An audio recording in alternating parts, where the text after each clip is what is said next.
कबीर साहेब की, लहतारा धाम की, काशी कबीश्वरा धाम की, मगहर धाम की, धनी धर्मदास साहेब की, प्रकाश मुनि साहेब की, अपने अपने गुरु साहेब की, अपने अपने माता पिता की साहेब बंदगी, साहेब बंदगी, साहेब।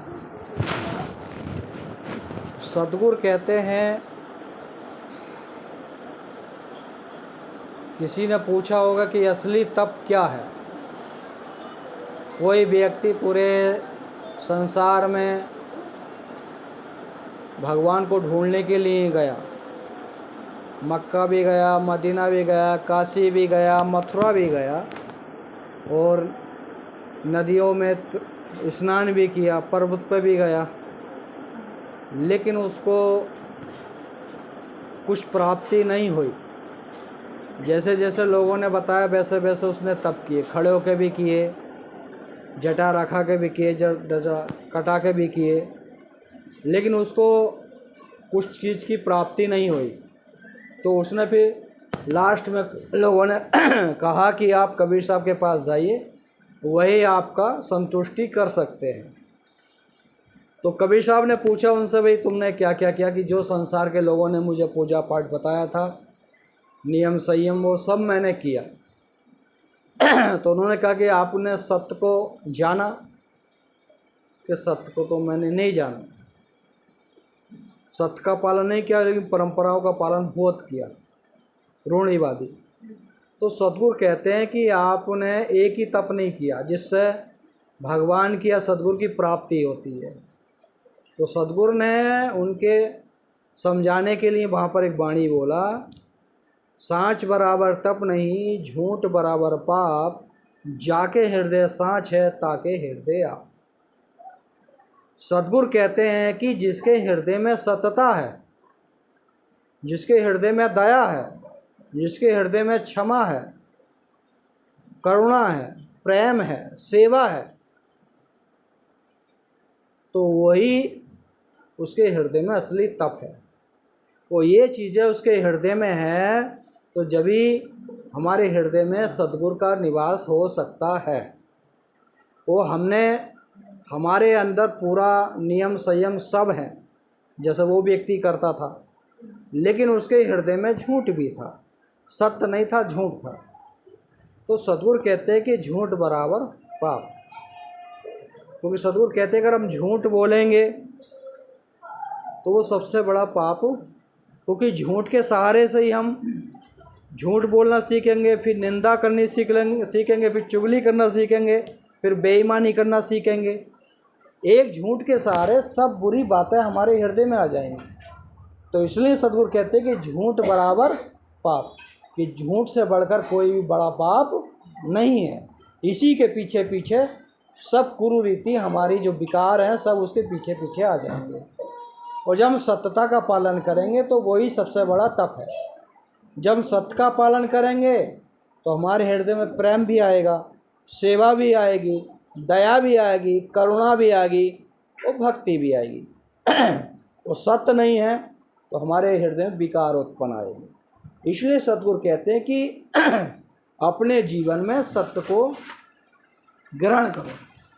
जब हमारे हृदय में सत्य जब प्रकाशित होने लगेगा तो हमारा ज्ञान का दीपक प्रकाशित हो जाएगा। क्यों हो जाएगा? जिसको सद्गुरु ने कहा है, शबघट मेरे साइयाँ सुनी सहज न कोय, बलिहारी बाघट की जहाँ प्रगट होए। सद्गुरु कहते हैं कि सभी जीव आत्मा के अंदर वो परमात्मा बैठा है, लेकिन बलिहारी उसकी है जिसने अपने हृदय में उसको प्रकट किया है। वो प्रकट कैसे होता है? दया से, क्षमा से, संतोष से, धीर से, विचार से, गुण से, भक्ति से, सेवा से। ये हमारे हृदय में है तो परमात्मा अपने आप प्रकट हो जाएगा। तो अगर ये हमारे हृदय में नहीं है और हम परमात्मा के आगे, किसी भगवान के आगे भी इतनी अगरबत्ती कपूर जला में, वो कभी भी खुश नहीं हो सकता।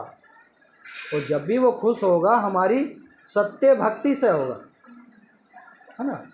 गुरु जैसे बताते हैं, गुरु जो बताता सत्य मार्ग बताते हैं। अब गुरु के हम सत्य मार्ग पे चलेंगे जब तो गुरु की ऊर्जा मिलेगी। और गुरु जी ने कहा कि पूरब जाओ, हम पश्चिम जा रहे हैं। तो फिर कहते हैं कि हम 50 साल से, 10 साल से, 20 साल से भगत हैं, हमारे घर में सुख शांति नहीं है। कहते हैं लोग। कारण क्या कि हम उन नियमों का पालन नहीं कर रहे, क्योंकि सद्गुरु ने सदन कसाई को तार दिया। उसने अपने जीवन में कितने जीव हत्या की थी, उसको भी तार दिया। हम तो वो भी नहीं करते। खान पीन भी हमारा शुद्ध है ना, कंठी भी हमने ली है, लेकिन हमारी रहनी गहनी शुद्ध नहीं हो रही। इसलिए जो भक्ति की शक्ति मिलनी चाहिए थी वो इसलिए हमको नहीं मिल रही। जैसे कुछ ही समय में सदन कसाई ने सद्गुरु की शरण में आने के बाद अपने विकारों को खत्म कर दिया, तो फिर सद्गुरु की कृपा हो गई। सद्गुरु ने उसको दर्शन दिए, सतलोक दिखाया और वो तर गया। भजन में आता है तार गया सदन कसाई। तो ऐसी अगर हम भी अपने विकारों को ख़त्म कर देंगे और सत्य की खोज करेंगे कि हमको गुरु ने मार्ग बताया था, उस मार्ग पे हम चल रहे हैं या नहीं चल रहे।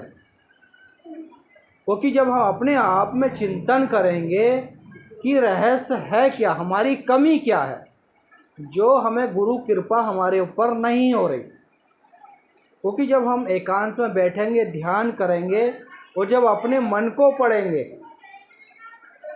कि मैंने आज मैं क्या क्या गलत बोला है, उसको पकड़ने की कोशिश करेंगे, जब तो हम अपनी गलती को पहचान सकते हैं। और हम अपनी गलती को नहीं पकड़ेंगे तो दुनिया की गलती पकड़ते रहेंगे तो उससे हमारा लाभ होएगा? नहीं हो सकता ना। तो सद्गुरु कहते हैं कि बुरा जो देखन में चला, बुरा न मिलिया कोई, जो दिन खोजा आपना, मुझसे बुरा ना कोई। सद्गुरु कहते हैं कोई व्यक्ति दूसरे में बुराई खोजता है लेकिन अपने अंदर नहीं खोजता, है ना। जब व्यक्ति अपने अंदर की बुराई खोजेगा तो उसको पता चलेगा कि उस सामने वाले से बुरा तो मैं ही हूँ। इसलिए अपने अंदर की बुराइयों को जब तक हम नहीं पहचानेंगे कि हमारी गलतियाँ है क्या, हम बिला वजह दूसरे की निंदा कर देते हैं, बिला वजह किसी की चुगली कर देते हैं, और बिला वजह जाके किसी घर में जाके बहू की सास से लगाते हैं, सास की बहू से लगा देते हैं, झगड़ा करा देते। तो ये हमारा पाप हो रहा नहीं हो रहा। भक्ति में या सुमरन में हम 10 मिनट बैठते हैं और फालतू बातों में 5-5 घंटा निकल जाता है। अगर उसी समय को हम साहेब के सुमरन में लगाएंगे, ज्ञान चर्चा में लगाएंगे, तो वो हमारा समय सद्गुरु के दरबार में जुड़ेगा नहीं जुड़ेगा? तो गलती किसकी है? तो इसलिए सद्गुरु कहते हैं भाई अपनी गलती को स्वयं पहचानो। हम दूसरे की बुराई को देखते रहेंगे, मेरी सास ऐसी है, मेरा ससुर ऐसा है, मेरी ननद ऐसी है, मेरी भौजाई ऐसी है, मेरा बेटा ऐसा है, बेटी ऐसी है। लेकिन मैं जब तक अपनी को नहीं पहचानो कि मेरी भी, मैं ज़्यादा बोलता हूँ, बगैर गलती से बेटे को डांट देता हूँ और किसी को डांट देता हूँ, तो वो हमारी कल क्यों सुनेगा? अगर हम प्रेम भाव से किसी को काम करने के लिए बोलेंगे तो काम करेगा, और हम उस पर रावण जैसा शासन करेंगे, दुर्योधन जैसा शासन करेंगे, तो वो भाई हमारा सुनेगा, बेटा हमारा सुनेगा, पतोय हमारी सुनेगी। पतोय मतलब बहू को कहते हैं भोजपुरी भाषा में। तो नहीं सुनेगी ना। अगर प्रेम भाव से बोलेंगे, उसका भी सम्मान करेंगे, उसकी भी भावना को समझेंगे, तो हमारा घर ही ये सतलोक बन जाएगा। वो सतलोक मरने के बाद मिले ना मिले पता नहीं, है ना। किताबों में पढ़ा, स्वर्ग लोक मिलेगा नहीं मिलेगा, किताबों में पढ़ा। तो सद्गुरु कहते हैं कि अपने जीवन को ही स्वर्ग बनाओ, अपने जीवन को ही सतलोक बनाओ। सतलोक कैसे बनेगा? जब हम सब लोग प्रेम भाव से रहेंगे, भजन भक्ति करेंगे, एक दूसरे का सम्मान करेंगे, तो यही घर स्वर्ग बन जाएगा। यहीं पर सतगुरु आ जाएंगे दर्शन देने के लिए। लेकिन आएंगे जब हम अपने आप को शुद्ध करेंगे। तो जब तक शुद्ध नहीं कर सकते, जब तक, जिसको सतगुरु कहते हैं, भजन में भी कहते हैं, तेरा गंदा पड़ा द्वारा कैसे आएंगे भगवान? क्योंकि हमारा घर तो गंदा पड़ा है। जैसे कि अभी आपका घर है, रोज़ पोंछा लगता है, टाइल्स लगी है, साफ़ सुथरा है सब, हम आए अच्छा लग रहा है ना। कोई बाहर का मेहमान आएगा, भाई है कि मालिक लोग, बहू लोग अच्छी हैं, घर अच्छा शुद्ध रखते हैं, ये तो संसारी बात हो गई। और लेकिन जब हमारे घर में सतगुरु आएगा तो उसको सफा करने के लिए क्या चाहिए? भक्ति चाहिए, सेवा चाहिए, दया चाहिए, क्षमा चाहिए, संतोष चाहिए, माता पिता की सेवा चाहिए, बड़े का सम्मान चाहिए, छोटे से प्रेम चाहिए। ये चीज़ें हमारे हृदय में होंगे, जभी तो हमारा घर रूपी हृदय शुद्ध होगा, जभी तो भगवान इसमें प्रवेश करेगा। जब हमारा विकारों से हमारा हृदय रूपी मकान गंदा पड़ा है तो इसमें भगवान कैसे आएगा? इसलिए सतगुरु कह रहे तेरे गंदा पड़ा द्वारा कैसे में आएंगे भगवान। तो भगवान को बुलाने के लिए, सतगुरु को बनाने के लिए अपने हृदय रूपी मकान को शुद्ध करना पड़ेगा। उसमें विवेक रूपी झाड़ू लगानी पड़ेगी, दया रूपी पानी डालना पड़ेगा, भक्ति रूपी उसमें पौधे लगाने पड़ेंगे, है ना। सुगंधी पौधे लगाते ना घर आंगन में, सुगंध आ गई हमारे घर में। तो ऐसे ही अगर हम अपने हृदय में सत्यता के फूल लगाएंगे, उसकी खुशबू फैलेगी, तो भगवान तो खुद आ जाएगा खुशबू सूंघने के लिए। लेकिन कारण क्या है कि हम अपने विकारों को ख़त्म नहीं कर पा रहे। वो विकारों को नहीं ख़त्म करेंगे तो हमारे अंदर जो एनर्जी मिलनी चाहिए थी भक्ति की, वो नहीं मिल पाएगी। जैसे कि एक कथा और, एक आश्रम में एक सीधे साधे भोले भाले एक संत या साधु रहते थे या सेवादार रहते थे। वो गौ सेवा करते थे। उनको ना पूजा का समय का पता था, कैसे पूजा होती है, वो क्या कैसे पाठ होता है, क्या नियम है पूजा पाठ के, उनको कुछ नहीं पता। और दूसरी तरफ काफ़ी साधु संत महंत लोग रहते थे आश्रम में, लेकिन वो अपने सच्चे मन से सेवा करते थे। उनको गौ सेवा या आश्रम की सेवा कुछ दी, वो उसी को मन से करते थे। दुनिया की कौन बड़ा कौन छोटा, कौन आया कौन, उससे उनका कोई लेना देना नहीं था। वो अपना जो गुरु ने नाम बता दिया उसको सुमन करते रहते थे, वो जो सेवा मिलता था सेवा करते रहते थे। तो करते करते उनको सतगुरु के दर्शन हुए, क्योंकि उनके हृदय में सुमरन था और सत्य था। तो सतगुरु मिल गए। और जो और महंत लोग थे, उनके अंदर पाठ पूजा भी था, नियम भी थे, संयम भी था, अच्छा प्रवचन भी था, लेकिन सत्य और सेवा नहीं थी, तो उनको नहीं मिला। तो इसलिए अगर हमारे जीवन में सत्य और सेवा है, तो सबके प्रति प्रेम है, तो हमें सतगुरु मिल जाएगा। क्योंकि सतगुरु कहते हैं कि पढ़ पढ़ कर पत्थर भया, लखे लखे सोई, कहें कबीरवा हृदय में लगी ना प्रेम की छींक।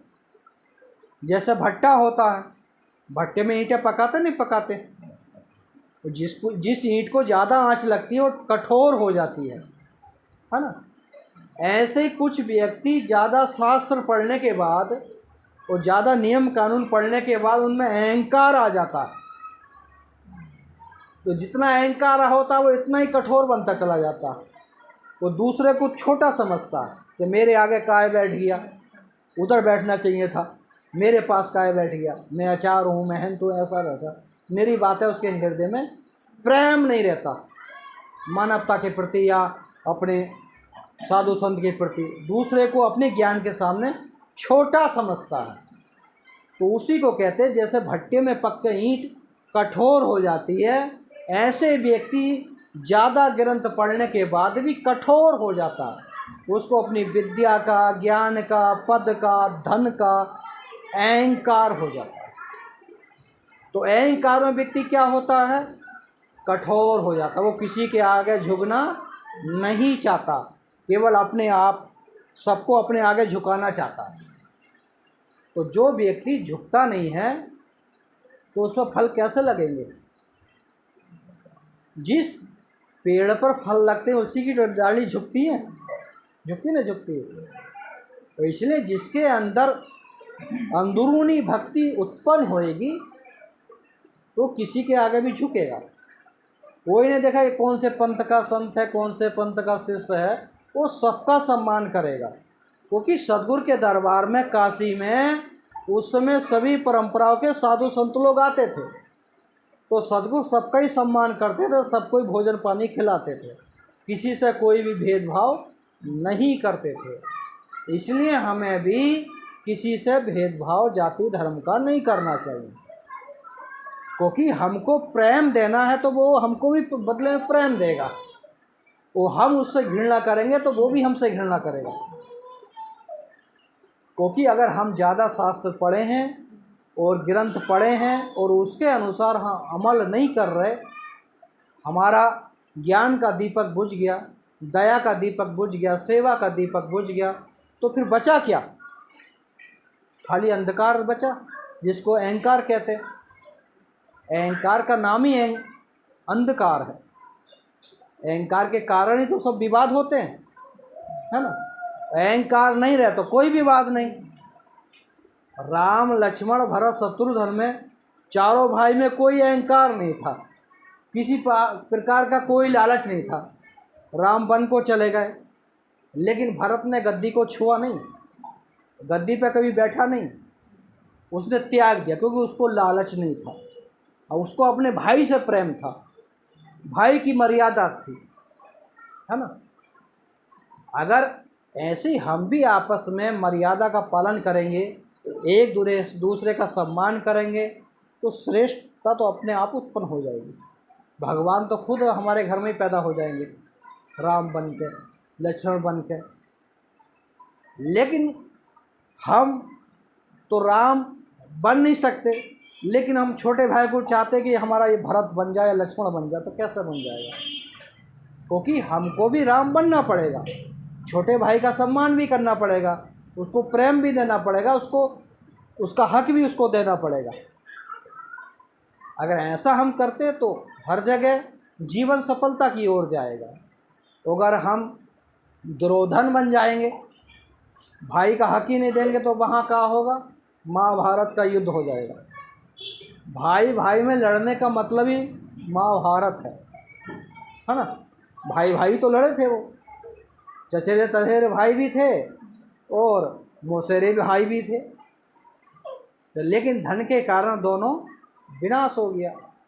इसलिए धन का अहंकार भी नहीं होना चाहिए, क्योंकि जो भी हमारा मन के अंदर जो भी अहंकार होगा वो हमारा विनाश कर देगा। इसलिए तन मन धन से जो कहते हैं सेवा करना चाहिए, क्योंकि तन से हम सेवा करेंगे तो हमारे विकार खत्म होंगे।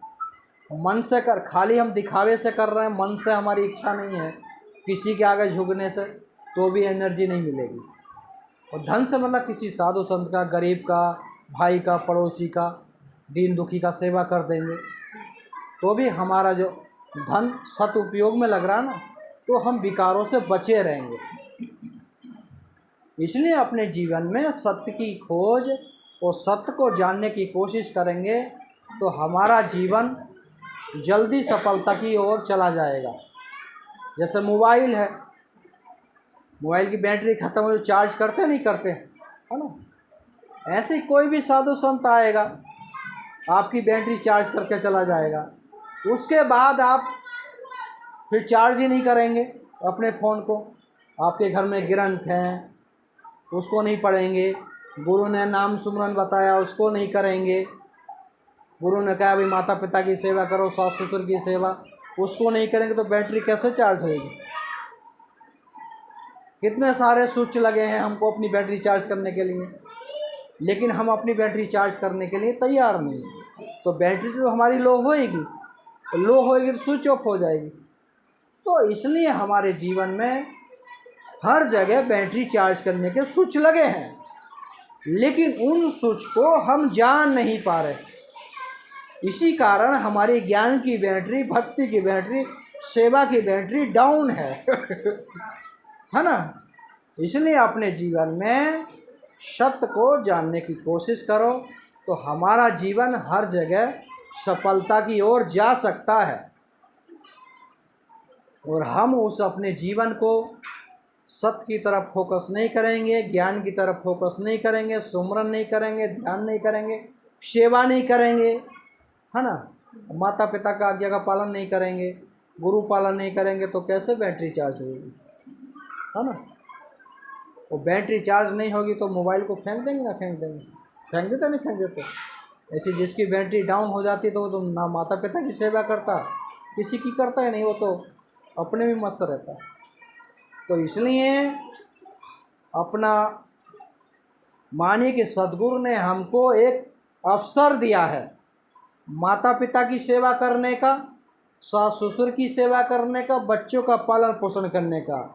ये हमारा काम नहीं है, ये सद्गुरु ने हमको सेवा दिया है।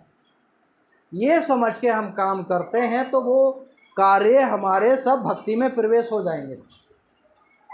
चाहे घर में रसोई में खाना बनाएं, चाहे ऑफिस में काम करें, चाहे घर में झाड़ू लगाएं, कुछ भी कार्य करें, अगर हम समझेंगे कि ये काम हमें परमात्मा ने या सतगुरु ने सेवा दिया है, हम बच्चों का पालन पोषण नहीं कर रहे, हम सतगुरु का कर रहे हैं, तो हमारी भक्ति जल्दी प्रबल होगी, वो हमें भक्ति की ऊर्जा मिलने लगेगी, बैटरी हमारी बहुत जल्दी चार्ज हो जाएगी, तो फिर ज्ञान की प्राप्ति हो जाएगी और सतगुरु स्वयं दर्शन देने के लिए आ जाएंगे।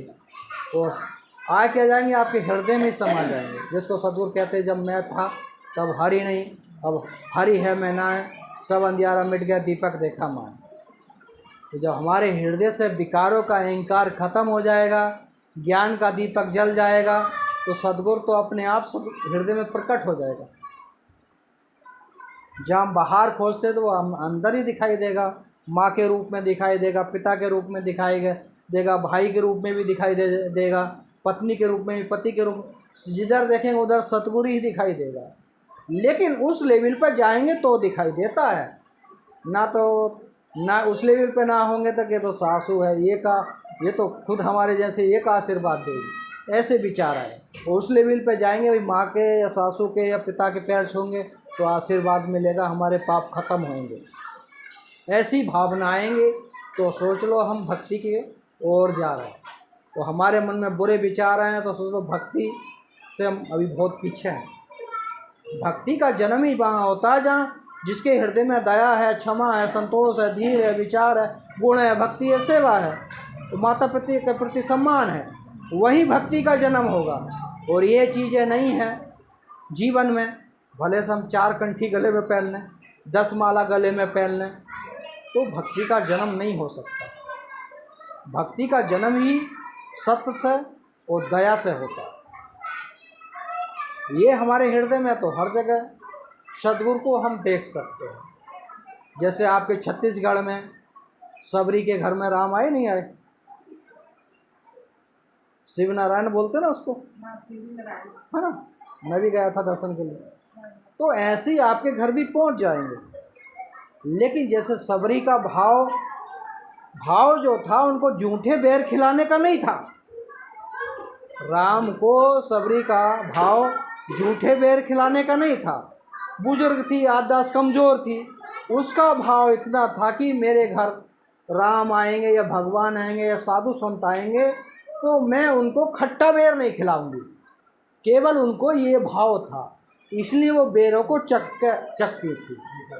हाँ, जो मीठा होता था उसको किनारे रखती थी, जो खट्टा होता था उसको फेंक देते। ये उनका भाव था कि मैं अपने गुरु को, सद्गुरु को या भगवान को या संत को आएगा मेरे द्वारे पे तो मैं उसको खट्टा बेर नहीं खिलाऊंगी। उसके मन में था मैं खट्टा बेर खिलाऊंगी तो मुझे पाप लगेगा, इसलिए वो उस बेर को चखती थी। जो जिसको लोग कहते हैं जूठा खिलाया, जूठा नहीं खिलाया उसने, अपना प्रेम में उसको ये पता नहीं चला कि मैं जूठा कर रही हूँ या क्या कर रही। उसका उद्देश्य ये था कि मैं अपने गुरु को, सदगुरु को या संत को या राम को जूठा नहीं, मैं खट्टा बेर नहीं खिलाऊं, ये उसका भाव था केवल, इसलिए वो चखती थी। अगर वही भाव हमारे अंदर आ जाएगा तो हमारे घर भी सदगुरु आ जाएंगे। लेकिन वो प्रेम, वो भक्ति, वो हमको अपने हृदय में प्रकट करना पड़ेगा। हमको हमारे हृदय में जो विकार रूपी पानी भरा है उसको ख़त्म करना पड़ेगा। वो ज्ञान रूपी, भक्ति रूपी, सेवा रूपी, दया रूपी, करुणा रूपी, ये पानी को अंदर प्रवेश करना पड़ेगा तो हमारे हृदय में करुणा आएगी सबके प्रति। और जब व्यक्ति करुणा आती है तो हर किसी के प्रति प्रेम उत्पन्न होता है। कोई उसका कितना ही बुरा करता है तो भी उसका भला सोचता हो, ऐसी परिस्थिति आदमी के अंदर आती है। वो आती है तो फिर सोच लो भगवान हमारे आसपास में है। और जब हमारे अंदर करुणा होगी हर किसी के प्रति तो हम किसी का बुरा करेंगे ही नहीं। तो उस परिस्थिति में आदमी की आंखों से पानी खुद बहने लगता है। कहते हैं ना कि आंखों से बहे नीरा। तो ऐसी परिस्थिति आती है आदमी की। अगर उस लेवल पे, उस ज्ञान पे हमारी भक्ति पहुंचेगी तो। हम ज्ञान गुदरी रोज पढ़ते हैं, लेकिन ज्ञान गुदरी जो है पूरा साधना का विषय है, भक्ति का विषय है, जिसमें साहब कहते हैं कि श्वास श्वास में नाम ले, वृथा श्वास मत खो। लेकिन हम हर एक सांस को वृथा खो रहे हैं, सुमरन में नहीं लगा रहे, सेवा में नहीं लगा रहे, तो बेकारी जा रही नहीं जा रही। ना सुमरन में लगा रहे, ना सेवा में लगा रहे, ना जाप में, ना किताब पढ़ने में लगा रहे, फालतू बातों में लगा रहे हैं, तो वो सांस तो हमारी बेकारी गई ना। इसलिए सुमरन करते रहिए, सेवा करते रहिए, अपना घर के कार्य भी करिए, तो हमारा जीवन धन हो जाएगा। हमारे घर में ही भगवान आ जाएगा और हमारे घर में ही बेटे के रूप में राम पैदा हो जाएगा, लक्ष्मण पैदा हो जाएगा, भरत पैदा हो जाएगा, शत्रुघ्न पैदा हो जाएगा, अनसुईया पैदा हो जाएगी, मीराबाई पैदा हो जाएगी। लेकिन होएगी तो जब पहले हम ऐसे योग बनेंगे। अनसुईया किसकी पूजा पाठ करती थी? किसी की भी नहीं करती थी।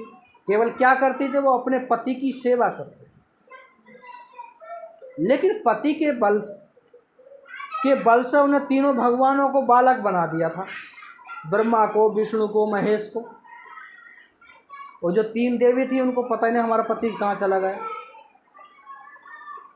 इसलिए सत्य में वो शक्ति है, पत्थर को भी मोम बना देगा, पहाड़ को भी गिरा देगा। संसार के लिए ब्रह्मा विष्णु महेश एक पहाड़ हैं कि ये मिल जाएंगे तो हमारा कम धन हो जाएगा। लेकिन अनसुईया माता ऐसी थी कि उन्हें उन तीनों को बालक बना दिया। तो बड़ा कौन? ब्रह्मा विष्णु महेश बड़े या अनसुईया माता बड़ी? तो लोग सत्य को नहीं जानते। तो अनसुईया माता ने अपने पति का पालन किया। उन्होंने, उसके पति ऋषि थे, उन्होंने उनको ज्ञान बताया, भाई ऐसा से पूजा पाठ करो, धर्म का पालन करो, पतिव्रता का पालन करो। उन्होंने वही सब कार्य किया, उनके अंदर वो एनर्जी आई। अगर हम भी करेंगे तो हमारे अंदर भी आ सकती है, और हम नहीं करेंगे तो हमारे अंदर भी नहीं आ सकती। इसलिए सद्गुरु का नियम सब पे लागू होता है, साधु हो, संत हो, गृहस्थ हो, महंत हो, कोई भी हो। जो सांस बराबर तप नहीं, इसके अनुसार चलेगा तो उसको शक्ति मिलेगी, और झूठ के सहारे चलेगा तो भाई तो उसको तो काल निरंजन ले जाएगा। वो क्योंकि वो पाप कमा रहा है, तो पाप का तो बाप काल निरंजन ही है। तो सत्य पे चलेंगे तो हमारा सद्गुरु हमारे साथ आएगा। इसलिए अपने जीवन में सत्य को जानने की कोशिश करो, सुबह शाम सुमरन पाठ अपना ध्यान करते रहो, माता पिता की, दीन दुखी की, सास ससुर की सेवा करते रहो।